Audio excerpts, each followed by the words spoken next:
بسم الله الرحمن الرحيم.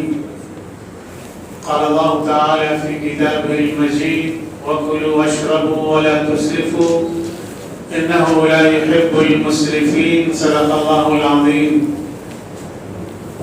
حضرات، اللہ تعالیٰ نے جو ہمیں دین عطا کیا ہے وہ نہایت ہی معتدل اور بیلنس دین ہے.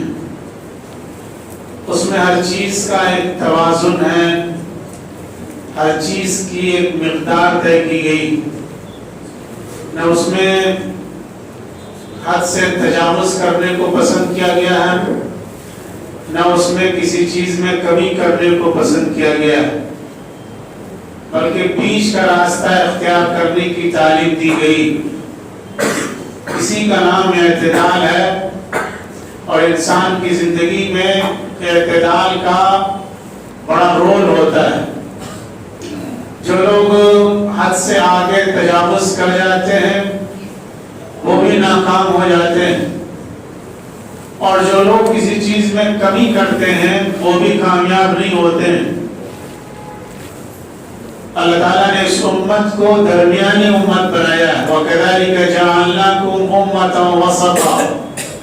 ہم نے تم کو درمیانی امت بنایا ہے، اور ہر چیز میں اللہ نے درمیانی راستہ اختیار کرنے کی تعلیم دی. اور حد سے زیادہ بڑھنے کو، جس کو اسراف کہا جاتا ہے، اس کی سخت مذمت کی گئی ہے، اس کو سخت ناپسند کیا گیا ہے. اللہ تعالیٰ کا ارشاد ہے: وَكُلُوا وَاشْرَبُوا وَلَا تُسْرِفُوا إِنَّهُ لَا يُحِبُّ الْمُسْرِفِينَ. کہ تم کھاؤ پیو اور حد سے آگے مت بڑھو، اس لیے کہ اللہ تعالیٰ حد سے آگے بڑھنے والوں کو پسند نہیں کرتا. تو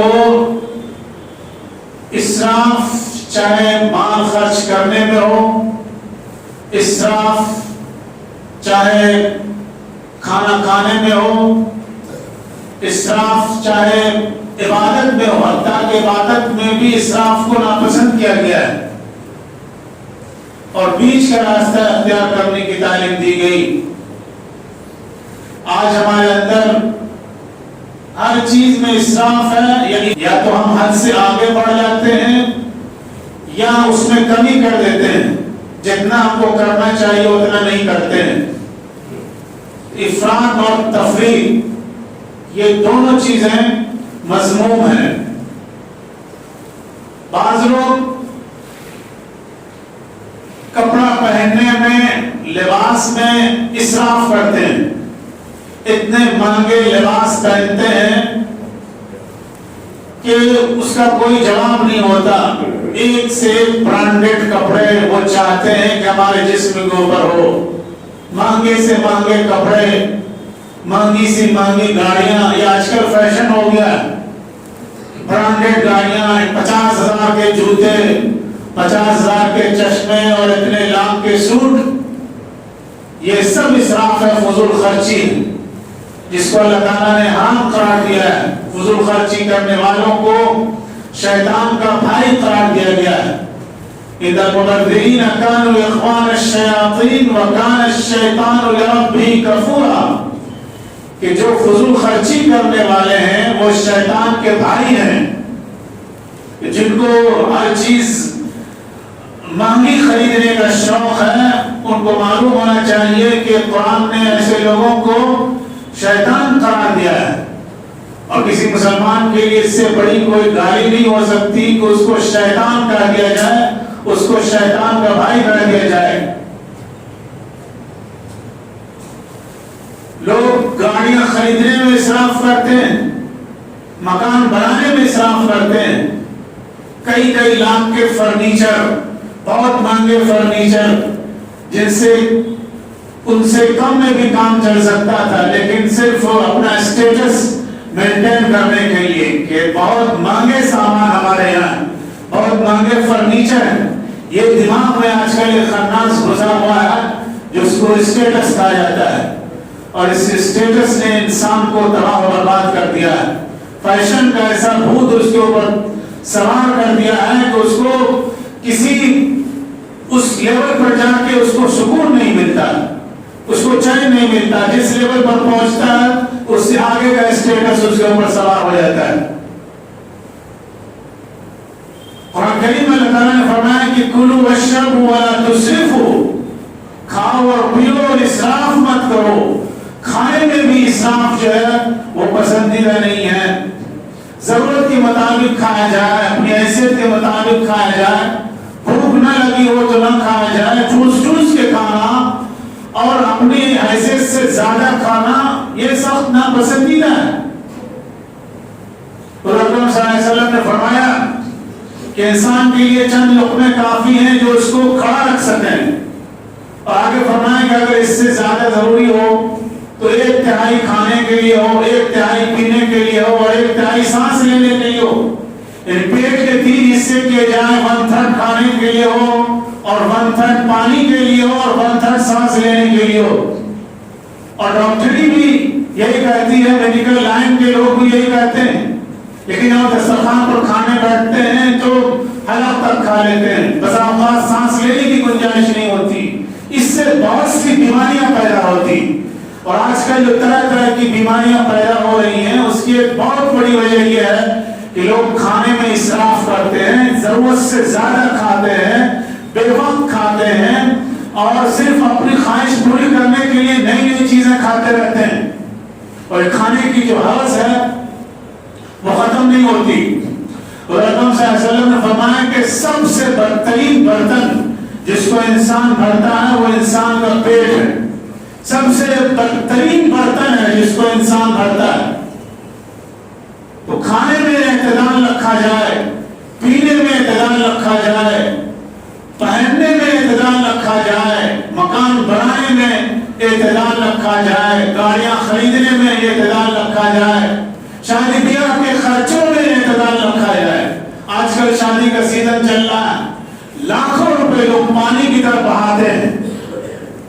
ایسے ملک میں جہاں لاکھوں لوگ ایسے ہیں کہ ان کو ایک وقت کی روٹی میسر نہیں ہے، بلکہ کروڑوں لوگ ایسے ہیں جن کو پہننے کے لیے کپڑے نہیں ہیں، جن کے پاس علاج کے لیے پیسے نہیں ہیں، جن کے بچوں کے پاس تعلیم کی فیس نہیں ہے. لیکن اس میں کچھ لوگ ایسے بھی ہیں جو شادی بیاہ میں پانی کی طرح پیسہ بہاتے ہیں اور اس کو اپنا اسٹیٹس سمجھتے ہیں کہ ہمارا اس سے اسٹیٹس ہائی ہو جائے گا اور ہماری بہت شہرت ہو جائے گی. دراصل انسان جو فضول خرچی کرتا ہے اس کے پیچھے ایک بہت بڑا فیکٹر جو ہوتا ہے وہ شہرت کی بھوک ہوتی ہے. سماج میں اپنا ایک اسٹیٹس وہ مینٹین کرنا چاہتے ہیں. لوگ یہ کہیں گے کہ فلاں صاحب کی شادی میں اتنے لاکھ روپے خرچے ہوئے اور کھانے میں اتنے لاکھ خرچے ہوئے اور فلاں میں اتنے لاکھ خرچے ہوئے.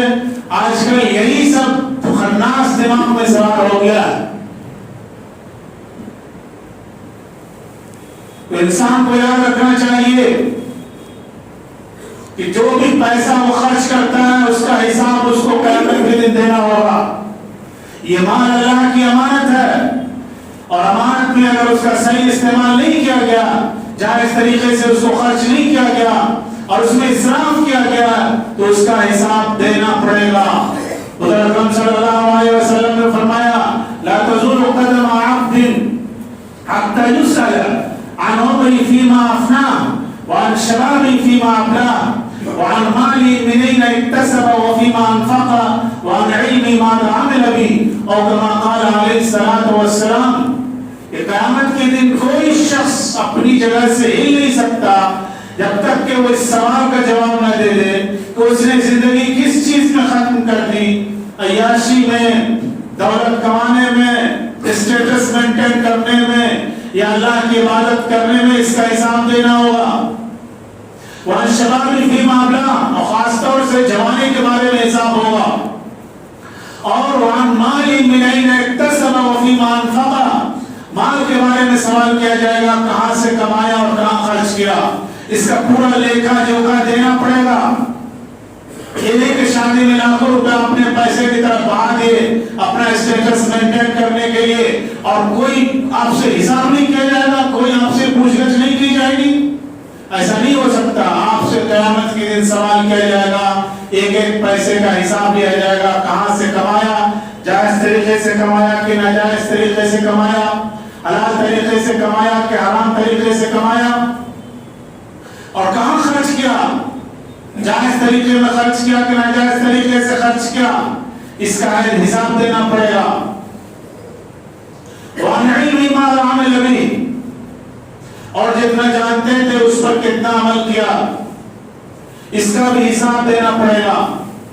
تو میں عرض کر رہا تھا کہ تو فضول خرچی کو اسلام میں حرام قرار دیا گیا ہے، اور جو لوگ فضول خرچی کرنے والے ہیں ان کو شیطان کا بھائی قرار دیا گیا ہے۔ اس لیے ہم جو کام بھی کریں، حتیٰ کہ عبادت بھی کریں تو اعتدال کے ساتھ کریں۔ بہت سے لوگ ایک ہی دن نفل شروع کرتے ہیں، طرح پر نفل پڑھتے رہتے ہیں، اور اس کے بعد دوسرے دن فرائض سے بھی غائب ہو جاتے ہیں۔ یہ اعتدال نہیں ہے۔ عبادت میں بھی اعتدال کو ملحوظ رکھنے کا حکم دیا گیا ہے، کھانے پینے میں اعتدال کا دامن تھامنے کا حکم دیا گیا ہے، اور شادی بیاہ کے جو خرچے ہیں ان میں خاص طور سے اعتدال کو ملحوظ رکھا جائے، میانہ روی اختیار کی جائے، اور ضرورت کے مطابق مال خرچ کیا جائے، اس لیے کہ یہ مال اللہ کی امانت ہے، اور قیامت کے دن اس کے بارے میں سوال کیا جائے گا۔ اللہ تعالیٰ ہم سب کو اعتدال اختیار کرنے کی توفیق عطا فرمائے۔ وآخر دعوانا الحمدللہ رب العالمین۔